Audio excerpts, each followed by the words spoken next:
ছাত্র নেই। বেশিরভাগই জীবনের প্রথম অর্ধে অর্থাৎ 20 বছর বয়সী, কিন্তু প্রত্যেকেই গুরুতর অপরাধে দণ্ডিত। এমনকি সবচেয়ে কম অপরাধীরও গড়ে প্রমাণিত 20 থেকে 30টি ঘটনা রয়েছে। কিন্তু এখানের কিছু অপরাধী শত শত নিরপরাধ মানুষের জীবন কেড়ে নিয়েছে।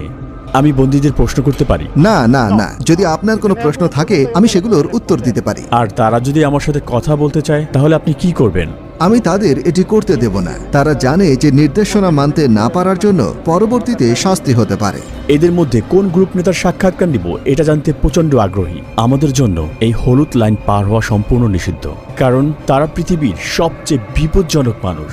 আমাদের মাঝে যদি রেলিং না থাকতো, সবাই জানে এখন কি ঘটতে পারত। মেগা কারাগারের 8টি মডিউলের প্রতিটি 32টি সেল নিয়ে গঠিত। প্রতিটি সেলে প্রায় 80 জন বন্দী থাকে, তবে এই সংখ্যা 150 পর্যন্ত পৌঁছাতে পারে। সম্পূর্ণ ধারণ ক্ষমতা পূর্ণ না হওয়া সত্ত্বেও বর্তমানে প্রতিটি বন্দীর জন্য মাত্র 0.5 বর্গমিটার স্থান বরাদ্দ রয়েছে।